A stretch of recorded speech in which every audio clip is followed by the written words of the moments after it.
everyone's tasted a lot of the Chardonnay. Before I jump into sustainability, I will invite everyone to try our Charles Wetmore Cabernet. So our Charles Wetmore Cabernet is a single vineyard Cabernet in the Livermore Valley. So it's isolated in the southwest corner of the Livermore Valley, and to me, this area of the Livermore Valley is about probably like a half degree Celsius cooler than the rest of the valley. And what that Nikki, sorry. Yes. So are we tasting Wetmore Cab first before Correct. Marietta's? Okay. So Yes. let's taste number 4 first. Sorry. Oh, sorry about that. No, sorry about this. Okay, sorry. Go ahead. Okay.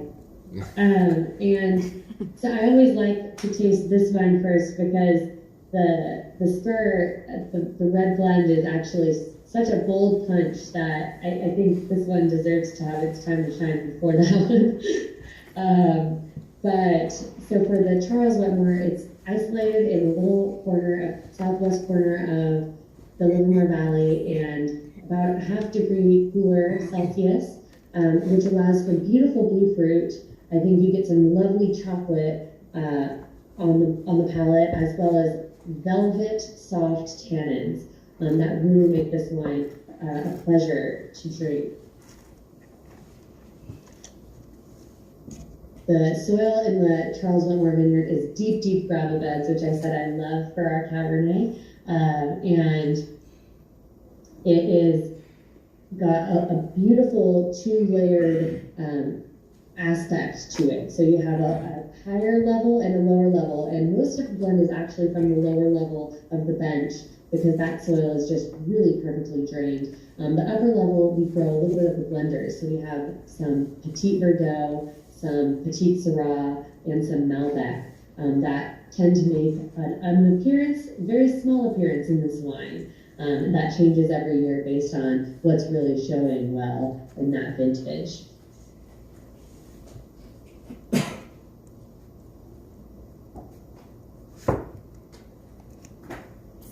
And something that is really important to us is sustainability in farming practices. So we do, a lot of different things for sustainability, and I know that sometimes sustainability can be a little bit confusing because there's so many different programs out there. But my dad was talking to me the other day about how he was explaining sustainability to someone recently, and I thought it was just a really great picture. He said, sustainability is sort of like a bank account. If you just keep taking money out, you're going to run out. You got to put money into the bank account in order to take money out of the bank account. And that's sort of how we view sustainability on our farming team. You can't just continue to farm the soil and expect it to continue delivering unless you give back to the soil. So what we really try and do is run a no-till system, which means we're not turning over the soil, keeping carbon in the ground, and we also are running native cover crops to try and sequester more carbon from the atmosphere and put it in the soil, because that builds a really healthy soil profile, and it also helps with greenhouse gas emissions. We also are now one of the first wineries to receive Monarch Tractor, which is an electric autonomous tractor. We are super excited about it.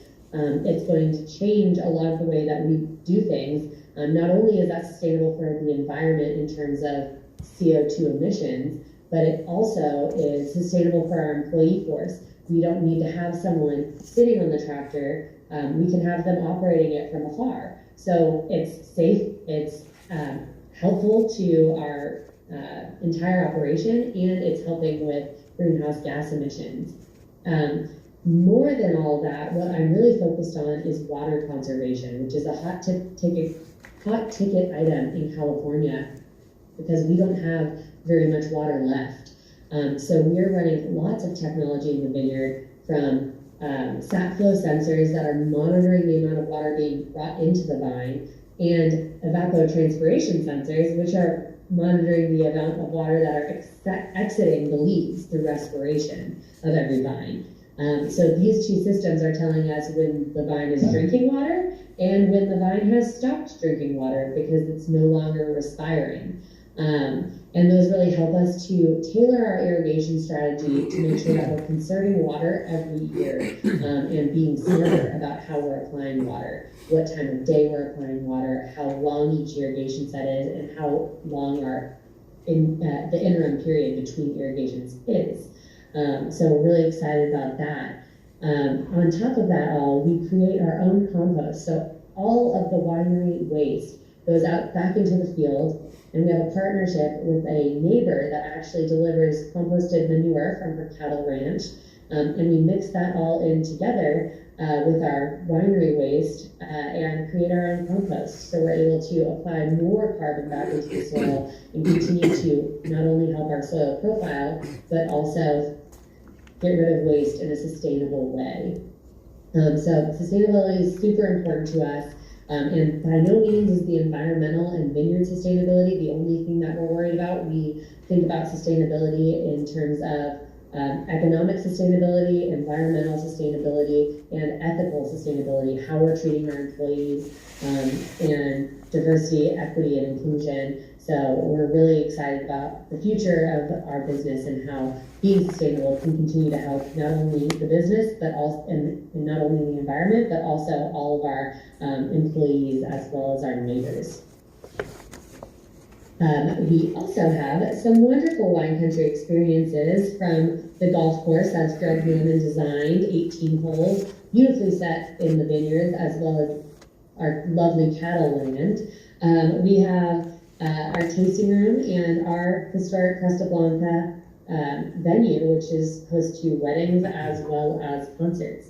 So a lot of fun stuff going on over at the winery. We really think of it holistically as a wine country experience, not just making wine, but we want people to come and enjoy and see what the Wetmore Valley is all about.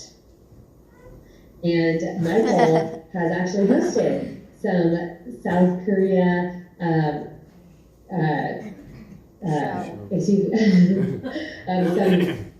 South Korean, I believe, Michael, you said they were actors. So that is super exciting. Michael, did you have anything to add on this slide? I'll just jump in here for a moment. Some of you might recognize the good-looking fellow as Mr. Kong Ho-dong. He's a famous Korean TV personality. He's on many different TV shows. And he came over with a group of chefs from a famous cooking show, and they chose Wenti Vineyards, the restaurant at Wenti Vineyards, to showcase their finest Korean chefs against the finest chefs in California, which were the chefs at the Wenti restaurant. So in a very entertaining way, but yet very competitive, they went head to head with creating dishes and had a competition. And it was a lot of fun. It was a full 2 days of filming and competition. At the end of the day, actually, Wenti won the competition. I'm not sure if any of you might have seen this or are familiar with the show, but he's a really nice guy, quite famous. I visited him just a few weeks after this filming in Korea, and we couldn't even go to a restaurant because he was inundated with people wanting autographs and saying hello. So we brought me to his home. Over there on the left side, we had dinner with his wife and with his son. Really nice guy. And anyway, so it's helped put Livermore Valley in California and Wenti Vineyards on the map in South Korea. So that was a lot of fun. Sorry for interrupting.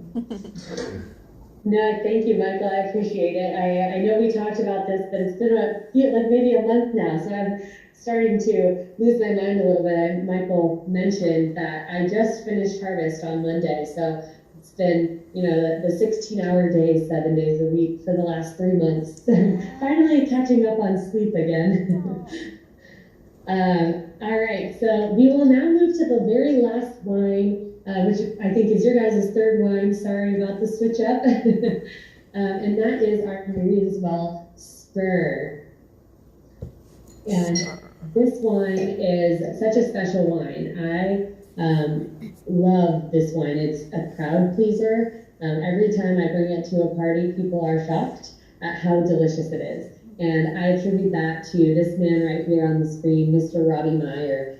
So he is the winemaker for Myriad as well, and he does such an incredible job at making this wine so special. Myriad as well was founded in 1991 by my father and his friend Sergio Traverso in this beautiful historic winery owned by Mr. Louis Mel. Call back to our first wine that we had, that Sauvignon Blanc named after Louis Mel. This was his winery that you see in this picture here. It actually is almost exactly the way he built it, without those big glass windows up top. It was one of the first gravity flow wineries in the United States back in the 1800s. Mr. Louis Mel was ahead of his time in terms of the ease. It's backed up into a hill, so they were able to deliver the grapes at the top of the winery and allow gravity to take the grapes down into the tanks, which is really incredible for, how do you do this stuff without electricity back in the day. So really wonderful that we still have this beautiful historic building as a part of our family here. And the brand was actually founded on blends. My dad's big vision for this brand was bringing beautiful blends to the front. And Robbie Meyer has taken that with him and really delivered such excellent wines and elevated the wines from what they once were. So it's quite a lovely expression. I always say that this one packs a punch, and I hope you guys agree, but it has that beautiful Petit Syrah that brings it all together and creates a very full-bodied wine. It is very dark and inky in color, and it has beautiful, soft tannins. Not quite as velvety, I'd say, but as the Wetmore that you had, but still soft and just really well balanced all together. This wine is definitely a crowd pleaser when I bring it out to parties.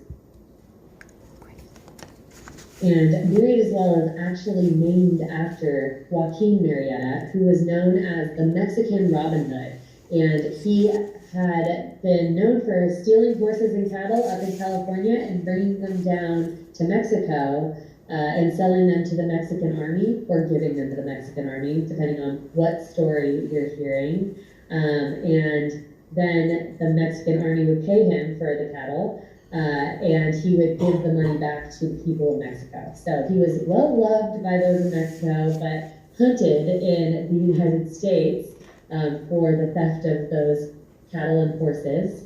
And he was well known for coming to water his horses and cattle at the artesian well. So that's a well that just bubbles up straight from the ground that is located on this property in Livermore. So that's why we named it after him, and we actually created sort of a little monument around the well that you can see in the bottom image on this screen.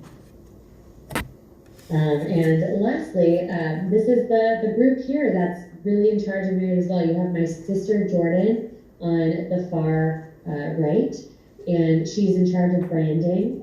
And my father, who's really the spearhead of this brand, and Mr. Robbie Meyer, who's the winemaker that sort of ties all the dreams together. And it is a separate wine from Wente Vineyards. We have a separate team associated with it, and it is a wonderful part of the greater family altogether. So we are super excited to be sharing this wine with you guys, and we hope you really enjoyed it. And that is all I have in terms of presentation. So I can go ahead and answer any questions if you guys have them. Any comments, questions, please? Want to say hi? Yunju? Yes. 죄송해요. 저 렌즈를 갔다 와서 꼭 코멘트를 해야 될 것 같아요. Hi. Actually, Wente Winery is the last winery that I visited before COVID-19 hit. So I can't help to say hi to you. It's good to visit your winery again in Seoul like this.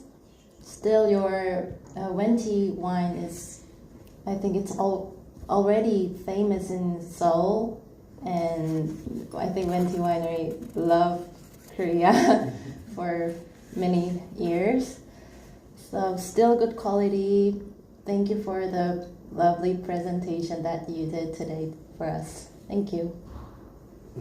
Thank you. It's exciting to hear that you were able to sneak in a visit before COVID. I'm glad to be able to reintroduce you to the vineyard and winery today.